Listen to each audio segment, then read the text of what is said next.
Hi friends, welcome back to IT Kerala channel. നമ്മളൊന്ന് heat and temperature എന്നുള്ള പോർഷനാണ് first year workshop കാൽക്കുലേഷൻ്റെ ഒരു important പോർഷനാണ് ഹീറ്റ് ആൻഡ് ടെമ്പറേച്ചർ.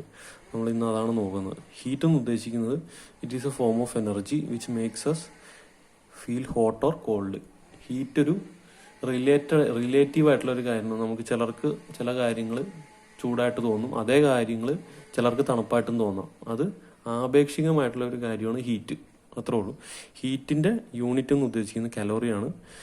കലോറി എന്ന് ഉദ്ദേശിക്കുന്നത് 1 gram ഓഫ് വാട്ടറിനെ 1 degree സെൽഷ്യസിൽ ഉയർത്തുന്നതിനാണ് 1 കലോറി എന്ന് പറയുന്നത്. ഓക്കെ,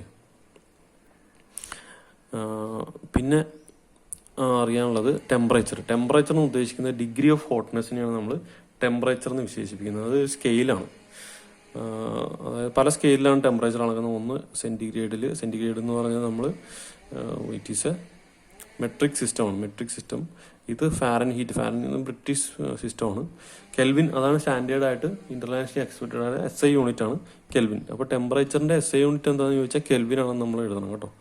ഓക്കെ, അപ്പോൾ പിന്നെ റീമർ എന്ന് പറഞ്ഞാൽ അതും ഒരു സ്കെയിലാണ് ടെമ്പറേച്ചറിന്റെ. ഓക്കെ, അപ്പോൾ ഇത് തമ്മിലുള്ള റിലേഷനാണ് ഈ കൊടുത്തിരിക്കുന്നത്. C/5 = F - 32/9 = RE/4. ഇത് തമ്മിലുള്ള റിലേഷനാണ്. പിന്നെ കെൽവിനും ഡിഗ്രി സെൽഷ്യസും തമ്മിലുള്ള റിലേഷനാണിത്. അപ്പോൾ നമുക്കിപ്പോൾ ഫ്രീസിംഗ് പോയിന്റ് അറിയാം. നമുക്ക് ഇതിപ്പോൾ വെള്ളത്തിന്റെ കേസാണ് എടുത്തിരിക്കുന്നത്. വെള്ളത്തിന്റെ ഫ്രീസിംഗ് പോയിന്റ് നമുക്കറിയാം ഡിഗ്രി സെൽഷ്യസിൽ. 0 degree സെൽഷ്യസിന് ആ വെള്ളം ഐസാവും. അതേ വെള്ളം 100 degree സെൽഷ്യസിൽ ചൂടായി തിളയ്ക്കാൻ തുടങ്ങും. ഓക്കെ, അത് ഫാരൻഹീറ്റിലാണെങ്കിൽ 32ഉം ഇത് കെൽവിനിലാണെങ്കിൽ 273ഉം 373ഉം ആണ്. ഇങ്ങനെയാണ് അതിന്റെ ഫ്രീസിംഗ് പോയിന്റും ബോയിലിംഗ് പോയിന്റും കൊടുത്തിരിക്കുന്നത്. നമുക്ക് ഉദാഹരണത്തിന് നമുക്ക് K = C+273 എന്ന് എടുത്തിട്ട് ഇതിനകത്ത് നമ്മൾ ഡിഗ്രി സെൽഷ്യസ് 100 എടുത്തെന്ന് പറഞ്ഞാൽ തിളയ്ക്കണം. വെള്ളം തിളയ്ക്കുമ്പോഴത്തേക്കും എത്ര കെൽവിനാന്ന് ചോദിച്ചിട്ടുണ്ടെങ്കിൽ 100 + 273 373 കെൽവിനിലാണ് വെള്ളം തിളയ്ക്കുന്നത്. 100 degree സെൽഷ്യസിലാണെങ്കിൽ അത് തന്നെയാണ് 373 കെൽവിൻ. ഓക്കെ, ഫോർ എക്സാമ്പിൾ അത് ഫ്രീസിംഗ് പോയിന്റ് ആണെങ്കിൽ ഇത് C0 ആയിട്ട് കൊടുക്കുക. അതായത് 0 + 273 തന്നെ 273 കെൽവിനിലാണ് വെള്ളം തണുത്ത് ഐസാവുന്നത്. ഓക്കെ, അതാണ് അതിന്റെ റിലേഷൻ. ഇപ്പൊ നമുക്ക് ഇതിനകത്ത് C അറിയാമെങ്കിൽ നമുക്ക് ഇതിനകത്ത് C തന്നിട്ട് 100 ആണെങ്കിൽ 100/5 = F - 32/9. നമുക്ക് അതിനകത്ത് ആകെ അണ്ണവനായിട്ടുള്ളത് F മാത്രമേ ഉള്ളൂ. അതിൽ നിന്ന് നമുക്ക് ഫാരൻഹീറ്റ് കണ്ടുപിടിക്കും. ഇങ്ങനെ നമുക്ക് ഓരോന്ന് ഇപ്പൊ F നമുക്കറിയാം 100 ആണെങ്കിൽ അതിനനുസരിച്ച് നമുക്ക് C കണ്ടുപിടിക്കാം. ഓക്കെ, നമുക്ക് അങ്ങനെ ഓരോന്നും നമുക്ക് ഇട്ട് കൊടുത്ത് നമുക്ക് കണ്ടുപിടിക്കാൻ പറ്റും. ഇത്രയുള്ള അതിന്റെ റിലേഷൻസ്.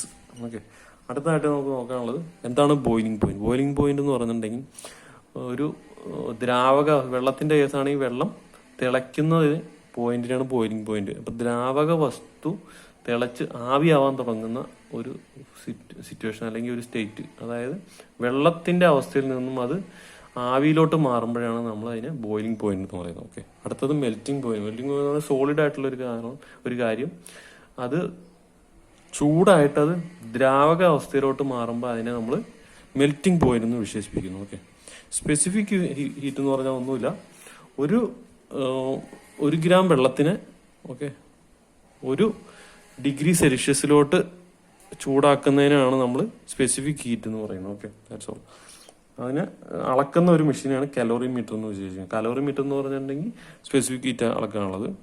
ടെമ്പറേച്ചർ അളക്കാനുള്ളത് തെർമോമീറ്ററും കൊണ്ട് ടെമ്പറേച്ചർ അളക്കാം. പൈറോമീറ്ററും കൊണ്ടും ടെമ്പറേച്ചർ അളക്കാം. ഓക്കെ, ബാരോമീറ്റർ പ്രഷർ അളക്കാനുള്ളതാണ്. ഓക്കെ, അറ്റ്മോസ്ഫിയർ പ്രഷർ അളക്കാം. അപ്പൊ നമ്മളെ തെറ്റിക്കാൻ ചോദിക്കാം. നമ്മളിപ്പോൾ കലോറിമീറ്ററും കൊണ്ട് നമ്മൾ എന്താണ് അളക്കുന്നത്? സ്പെസിഫിക് ഹീറ്റ് ആണോ, പ്രഷർ ആണോ, ടെമ്പറേച്ചർ ആണോ, അല്ലെങ്കിൽ വേറെ എന്തെങ്കിലും ആണോ എന്നൊക്കെ ചോദിക്കാം. പക്ഷെ നമ്മൾ എഴുതേണ്ട കാലോറിമീറ്റർ കൊണ്ട് അളക്കാൻ ഉപയോഗിക്കുന്നത് സ്പെസിഫിക് ഹീറ്റാണ്. കാലോറിമീറ്റർ കൊണ്ട് അളക്കാൻ ഉപയോഗിക്കുന്നത്. ഓക്കെ, അടുത്ത തെർമോമീറ്ററും പൈറോമീറ്ററും തമ്മിലുള്ള വ്യത്യാസം. തെർമോമീറ്റർ എന്ന് ഉദ്ദേശിക്കുന്നത് ഇത് രണ്ടും ടെമ്പറേച്ചർ അളക്കാനുള്ള സാധനം തന്നെയാണ്. പക്ഷെ ഇതിന്റെ ഒരു ഇതാണ്, അതായത് -40 മുതൽ 400 വരെയാണ് ഇതിന്റെ ഒരു സ്കെയില്. അതായത് ഒരു ടോളറൻസ് കൊടുത്തിരിക്കുന്നത്. അതായത് -40 മുതൽ, അതായത് ചെറിയൊരു ഒരുപാട് താഴ്ന്ന ടെമ്പറേച്ചർ മുതൽ അത്യാവശ്യം ഒരു ടെമ്പറേച്ചർ 400 350 വരെയൊക്കെയാണ് തെർമോമീറ്റർ ഉപയോഗിച്ച് നമുക്ക് അളക്കാൻ ഉപയോഗിക്കുന്നത്. പക്ഷെ അതിൽ കൂടുതലുള്ള ഹയർ ടെമ്പറേച്ചറുകൾ അളക്കാൻ ഉപയോഗിക്കുന്ന ഒരു ഉപകരണമാണ് പൈറോമീറ്ററിൽ ഉപയോഗിക്കുന്നത് 300 degree സെൽഷ്യസ് മുതൽ 2000 degree സെൽഷ്യസ് വരെ നമുക്ക് ഭയങ്കര ചുട്ടു പഴുത്തിരിക്കുന്ന ഇരുമ്പ് അങ്ങനത്തെ സാധനങ്ങളൊക്കെ ആ ടെമ്പറേച്ചർ അളക്കാൻ ഉപയോഗിക്കുന്ന ഉപകരണമാണ് പൈറോമീറ്റർ. ഇത്രേ ഉള്ളൂ പൈറോമീറ്റർ, തെർമോമീറ്റർ, ഇങ്ങനത്തെ കാര്യങ്ങളൊക്കെ. ഓക്കെ. പിന്നെ ഇതിനകത്ത് വേറൊരു മെയിനായിട്ട് കാര്യം എന്ന് പറഞ്ഞാൽ ട്രാൻസ്മിഷൻ ഓഫ് ഹീറ്റ് ആണ്. കണ്ടക്ഷൻ ഉണ്ട്, കൺവെക്ഷൻ ഉണ്ട്, റേഡിയേഷൻ ഉണ്ട്. ഇത് മൂന്നും ഓരോ അതായത് ഹീറ്റ് ട്രാൻസ്മിറ്റ് ചെയ്യാൻ ഉപയോഗിക്കുന്ന 3 മാധ്യമങ്ങളാണ്. കണ്ടക്ഷൻ എന്ന് പറഞ്ഞാൽ നേരിട്ട് തൊട്ടിരിക്കുന്നത്, അതായത് മുട്ടിയിരിക്കുന്നത്. ഇതൊരു സോളിഡുമായിട്ടിരിക്കുന്നത്, ഇരുമ്പും ഒരു റബ്ബറും ആണെന്നിരിക്കുന്നത്. ഇത് തമ്മിൽ കണ്ടക്ട് ചെയ്യണമെങ്കിൽ ഇത് തൊട്ടിരിക്കുമ്പോൾ കണ്ടക്ട് ചെയ്യുന്നതിനാണ് നമ്മൾ കണ്ടക്ഷൻ എന്ന് വിളിക്കുന്നത്. ഓക്കെ. കൺവെക്ഷൻ എന്ന് ഉദ്ദേശിക്കുന്നത് വെള്ളം ചൂടാക്കാൻ ഇങ്ങനെ സ്റ്റൗവിൽ വെച്ചിട്ടുണ്ട്. സ്റ്റൗവിൽ വെച്ച് വെള്ളം ചൂടാക്കാൻ വെച്ച് വെള്ളം ഇങ്ങനെ ചൂടാക്കും തോറും ഇങ്ങനെ കൊമളകൾ വന്നുകൊണ്ടിരിക്കും ചൂടാവും തോറും. അപ്പോൾ ആ സർക്കുലേഷൻ ഇതിൻ്റെ അകത്തിങ്ങനെ ഈ ചൂടാവുന്നത് മുകളിലോട്ടും തണുപ്പുള്ളതൊക്കെ താഴത്തോട്ടും വരും. ഇതിനാണ് നമ്മൾ കൺവെക്ഷൻ എന്ന് ഉദ്ദേശിക്കുന്നത്. ഇതിനൊരു ഈ മെത്തേഡിനെയാണ്, ട്രാൻസ്മിഷൻ ഓഫ് മെത്തേഡിനെയാണ് കൺവെക്ഷൻ മെത്തേഡ് എന്ന് പറയുന്നത്. ഇനി അടുത്തത് റേഡിയേഷൻ മെത്തേഡാണ്. റേഡിയേഷൻ എന്ന് ഉദ്ദേശിക്കുന്നത് നമ്മൾ തൊടുന്നില്ല, ഇതിനൊരു മാധ്യമം വേണ്ട. നേരിട്ട് സണ്ണിന്റെ റേ ഭൂമിയിൽ പതിക്കുമ്പോൾ ഭൂമിയുടെ പ്രതലം ചൂടാവും. അല്ലെങ്കിൽ നമ്മൾ ഏതെങ്കിലും ഒരു എക്സ്റേ എടുക്കണം, അപ്പോൾ ആ തൊടുന്ന രശ്മി നമ്മളെ കറക്റ്റ് അടിക്കുന്ന ഭാഗത്താണ് നമ്മൾ ആ ചൂടാവുന്നത്. അതിനെയാണ് നമ്മൾ റേഡിയേഷൻ എന്ന് വിളിക്കുന്നത്. ഓക്കെ. അപ്പം ഇത്രേ ഉള്ളൂ കൺവെക്ഷൻ, കണ്ടക്ഷൻ, റേഡിയേഷൻ. ഇനി അടുത്തതെന്ന് പറഞ്ഞാൽ linear expansion, coefficient of linear expansion. നമ്മൾ അതിനൊരു ഫോർമുല ഞാനവിടെ എഴുതാം ആദ്യം തന്നെ. അതായത്